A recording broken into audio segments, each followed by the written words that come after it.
Oktagon je podľa svetového rebríčka Fightmetrics lepší ako KSW. Je toto koniec Langerovej kariéry? Siváka možno už čoskoro uvidíme v MMA. Kleina mrzí, že nebude zápasiť na vypredanom štadióne a kedy sa Procházka vráti do klietky. Ja som Johan a toto sú Fortuna novinky.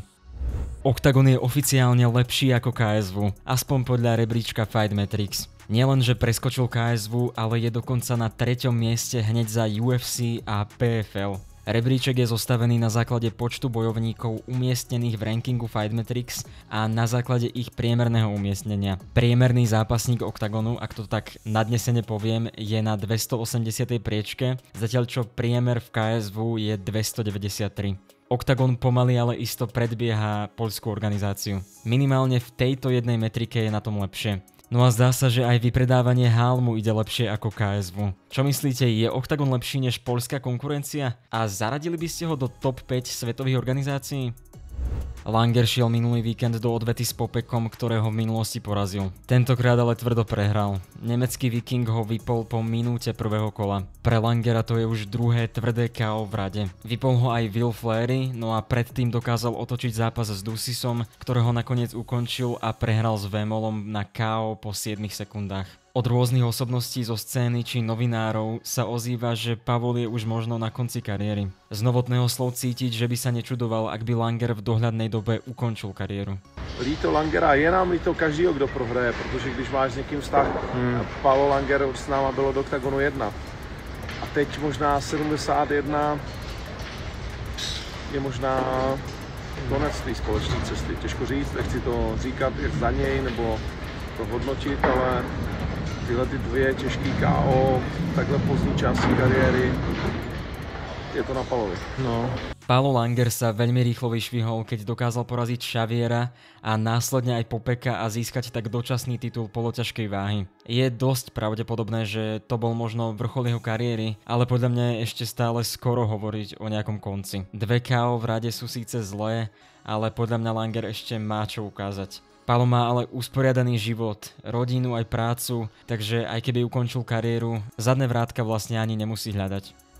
O debute Vaška Siváka v MMA sa hovorilo už niekoľkokrát. Vašek sa vyhýbal zápasom v malých rukaviciach, keďže mal nejaký dlhodobý problém s rukou. Jeho manažér ho do týchto súbojov nechcel púšťať. Minulý rok si už však na to podal ruku s promotérom Marhanským. Za ďalším dielom si išiel do MMA zápasu? Samozrejme. Za míč ako? Jasne. Víš, jak dobrý večer bys měl? Fakt? Tak jo, hele. Tak dík, jo?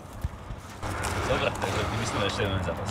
Teraz je Sivákov zápas v MMA naozaj reálny. Na nedávnej tlačovke RFA prišla na pretras aj táto téma a tentokrát to vyzerá tak, že nie je proti ani manažér a ani Vašek Sivák. V novembri budeme mať RFA v Košiciach. Bavili sme sa predbežne s tvojím manažerom, že by si tam mohol mať zápas pod pravidlami MMA. Tak môžeš to aj všetkým povedať, je to reálne, že by sa dokázal pripraviť na november? Samozřejmě, že ano, je to pro mě takovej náboj si zkusit něco nové a myslím si, že mi to jenom prospěje, protože, jak víte, jsem prostě jiný a ne každému to prospívá zápasit K1 i MMA, ale dej Bůh, mi to jen prospěje. Lajošov zápas s Gamrotom bude v UFC Apexe, čo je v podstate televízne štúdio a bude tam len pár VIP divákov. Klein bude mať síce hlavný predzápas, ale určite by bol radšej, keby to bolo pred vypredaným štadiónom. Trošku som bol sklamaný, že takýto zápas dali do toho UFC Apex, kde nebudú diváci, respektíve možno tam bude nejakých 100 ľudí maximálne.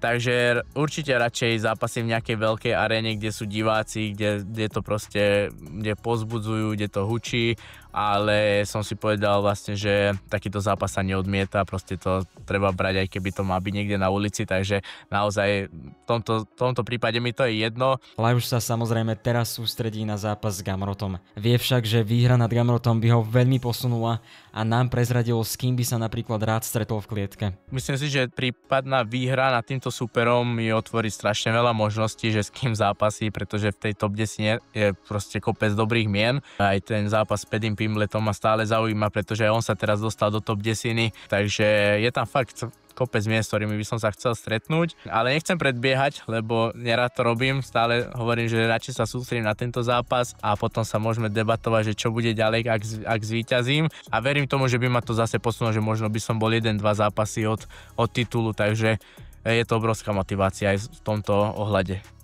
Jirka Procházka dostal ponuku na titulový zápas s Ankalaevom, ale odmietol ju. Momentálne sa sústredí na dokončenie štúdia. Jednalo sa o ponuku na turnaj 28.